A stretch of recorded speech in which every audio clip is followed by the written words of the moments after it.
अथ चतुर्थोऽध्यायः। चौथा अध्याय।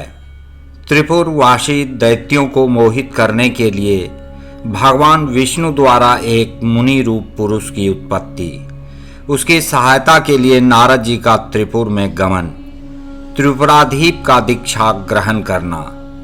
सनत कुमार बोले, उन महातेजस्वी विष्णु ने उनके धर्म में विघ्न उत्पन्न करने के लिए अपने ही शरीर द्वारा एक मायामय मुनि रूप पुरुष को उत्पन्न किया। वह अपना सिर मुड़ाए हुए, मलिन वस्त्र धारण किए हुए, हाथ में एक गुम्फी अर्थात काष्ठ का पात्र लिए हुए, दूसरे हाथ में झाड़ू लिए तथा उससे पग पग पर बुहारी करता हुआ, हस्त परिमाण का वस्त्र अपने मुख पर लपेटे हुए विकल वाणी से धर्म धर्म इस प्रकार कह रहा था। वह उन विष्णु को प्रणाम कर उनके आगे स्थित हो गया। इसके बाद उसने हाथ जोड़कर पूज्य अच्युत विष्णु से यह वचन कहा, हे अरिहन, मैं क्या करूं? इसके लिए आज्ञा दीजिए। हे देव, मेरे क्या क्या नाम होंगे? हे प्रभु, मेरे स्थान का भी निर्देश कीजिए। इस प्रकार उसका यह शुभ वचन सुनकर भगवान विष्णु प्रसन्न चित्त होकर यह वचन कहने लगे। विष्णु जी बोले, मेरे शरीर से उत्पन्न हे महाप्राज्ञ, मैंने जिसके लिए तुम्हारा निर्माण किया है उसे सुनो। मैं कह रहा हूँ, तुम मेरे ही रूप हो, इसमें संदेह नहीं है। मेरे शरीर से उत्पन्न हुए तुम मेरा कार्य करने में समर्थ हो। तुम मुझसे अभिन्न हो, इसलिए लोक में सदा पूज्य होगे, इसमें संशय नहीं। तुम्हारा नाम अरिहन होगा। तुम्हारे अन्य भी शुभ नाम होंगे। मैं तुम्हारे स्थान को बाद में बताऊंगा। इस समय मेरा प्रस्तुत कार्य आदर से सुनो। हे मायावी, तुम 16,000 श्लोकों वाला एक शास्त्र प्रयत्न पूर्वक बनाओ, जो मायामय, श्रुति स्मृति से विरुद्ध, वर्णाश्रम धर्म से रहित, अपभ्रंश शब्दों से युक्त और कर्मवाद पर आधारित हो। आगे चलकर उसका विस्तार होगा। मैं तुम्हें उस शास्त्र के निर्माण का सामर्थ्य देता हूँ। अनेक प्रकार की माया भी तुम्हारे अधीन हो जाएगी। उन परमात्मा श्री विष्णु का वचन सुनकर वह मायावी प्रणाम कर जनार्दन से कहने लगा। मुंडी बोला, हे देव, मुझे जो करना हो उसे शीघ्र बताइए। हे प्रभु, आपकी आज्ञा से सारा कार्य सिद्ध होगा।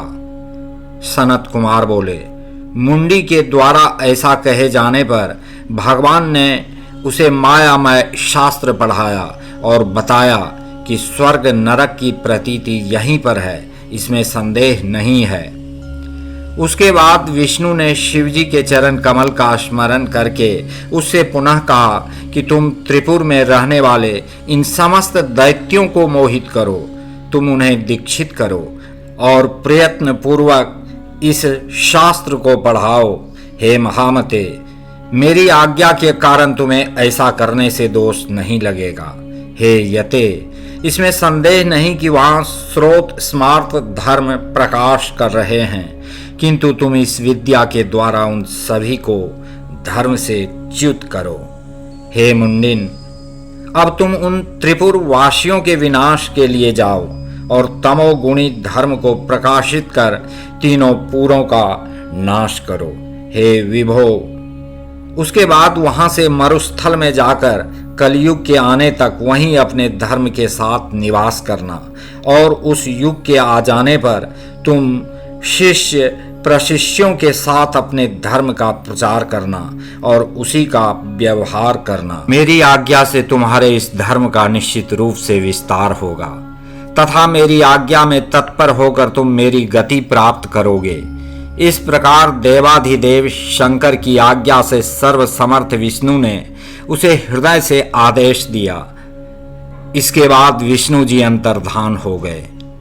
उसके बाद उस मुंडी ने विष्णु की आज्ञा का पालन करते हुए उस समय अपने रूप के अनुसार 4 शिष्यों का निर्माण किया और उन्हें स्वयं महामय शास्त्र पढ़ाया।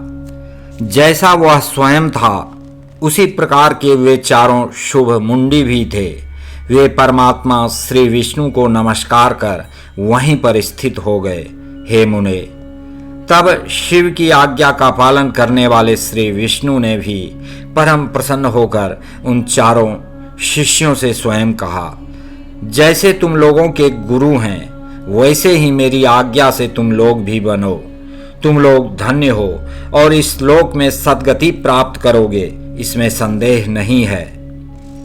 इसके बाद वे चारों मुंडी हाथ में पात्र लिए, नासिका पर वस्त्र बांधे, मलिन वस्त्र धारण किए हुए, अत्यधिक न बोलते हुए, धर्म ही लाभ तथा परम तत्व है ऐसा अति हर्ष पूर्वक कहते हुए, वस्त्र के छोटे छोटे टुकड़ों से बनी हुई मार्जनी धारण किए हुए और जीव हिंसा के भय से धीरे धीरे चलते हुए विचरण करने लगे। हे मुने, तब वे सभी प्रसन्न होकर देवाधिदेव श्री विष्णु को नमस्कार कर उनके आगे स्थित हो गए। उसके अनंतर भगवान विष्णु ने उनका हाथ पकड़कर उन्हें गुरु को अर्पित कर दिया और अत्यंत प्रेम के साथ विशेष रूप से उनके नामों को बताया और कहा, जैसे तुम मेरे हो उसी प्रकार ये भी मेरे हैं, इसमें संशय नहीं है। तुम्हारा आदि रूप है, इसलिए आदि रूप यह नाम होगा और पूज्य होने से तुम पूज्य भी कहे जाओगे। ऋषि, यति, कीर्य एवं उपाध्याय ये नाम भी तुम लोगों के प्रसिद्ध होंगे। तुम लोगों को मेरे भी शुभ नाम को ग्रहण करना चाहिए। अरिहन यह मेरा नाम ध्यान योग्य तथा पाप नाशक है। अब आप लोगों को लोक कल्याणकारी कार्य करते रहना चाहिए। लोक के अनुकूल आचरण करते हुए तुम लोगों की उत्तम गति होगी। सनत कुमार बोले। इसके बाद विष्णु को प्रणाम करके वह मायावी अपने शिष्यों के साथ प्रसन्नता पूर्वक शीघ्र ही शिव की इच्छा के अनुसार कार्य करने वाले त्रिपुर के पास गया। महामायावी विष्णु द्वारा प्रेरित वह जितेंद्रिय ऋषि त्रिपुर में शीघ्र प्रविष्ट होकर मायाचार करने लगा। उसने शिष्यों के सहित नगर के उपवन में निवास कर बड़े बड़े मायावियों को भी मोहित करने वाली माया फैलाई। हे मुने, जब शिवजी के अर्चन के प्रभाव के कारण उसकी माया त्रिपुर में सहसा न चल सकी तो यति व्याकुल हो उठा। इसके बाद उत्साहहीन तथा चेतना रहित उसने दुखी मन से विष्णु का स्मरण किया और हृदय से उनकी स्तुति की। उसके द्वारा स्मरण किए गए विष्णु जी ने हृदय में शंकर जी का ध्यान किया और उनकी आज्ञा प्राप्त कर शीघ्र ही मन से नारद जी का स्मरण किया।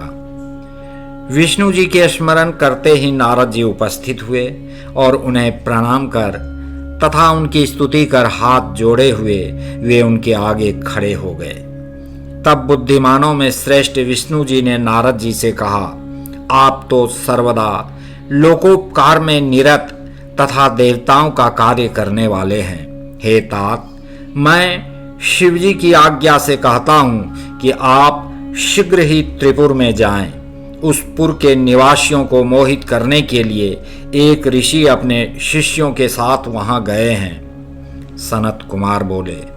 उनका यह वचन सुनकर मुनि श्रेष्ठ नारद जी बड़ी शीघ्रता से वहां गए जहां मायावियों में श्रेष्ठ वह ऋषि था। नारद जी भी बड़े मायावी थे।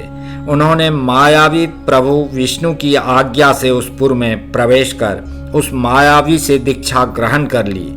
उसके बाद नारद जी ने त्रिपुराधिपति के पास जाकर उसका कुशल मंगल आदि पूछकर राजा से सारा वृत्तांत कहा। नारद जी बोले, हे राजन, धर्मपरायण सभी विद्याओं में पारंगत और वेद विद्या में प्रवीण कोई यति आपके नगर में आया है। हमने बहुत धर्म देखे हैं परंतु इसके समान नहीं। इसके सनातन धर्म को देखकर हमने इससे दीक्षा ले ली है।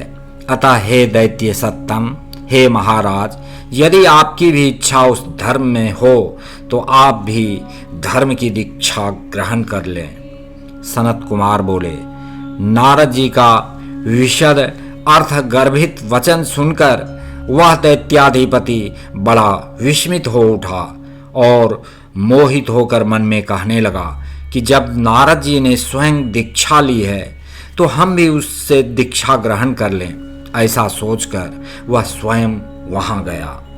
उसके स्वरूप को देखकर उसकी माया से मोहित दैत्य ने उस महात्मा को नमस्कार करके यह वचन कहा। त्रिपुराधिप बोला, पवित्र अंतःकरण वाले हे ऋषि, आप मुझे भी दीक्षा दीजिए, मैं आपका शिष्य बनूंगा। यह सत्य है, सत्य है, इसमें संशय नहीं है। दैत्यराज के इस निर्मल वचन को सुनकर उस सनातन ऋषि ने प्रयत्न के साथ कहा, हे दैत्य सत्तम, यदि तुम मेरी आज्ञा का सर्वथा पालन करोगे तभी मैं दीक्षा दे सकता हूँ, अन्यथा करोड़ों यत्न करने पर भी दीक्षा नहीं दूंगा।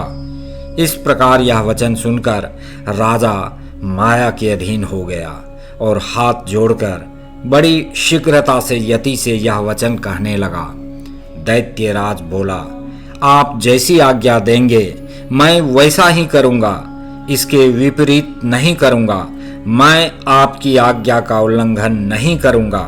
यह सत्य है, सत्य है, इसमें संशय नहीं है। सनत कुमार बोले, त्रिपुराधिपति का यह वचन सुनकर उस ऋषि श्रेष्ठ ने अपने मुख से वस्त्र हटाकर उससे कहा, हे दैत्येंद्र, आप सभी धर्मों में परम उत्तम इस दीक्षा को ग्रहण कीजिए, जिस दीक्षा के विधान से तुम कृतार्थ हो जाओगे।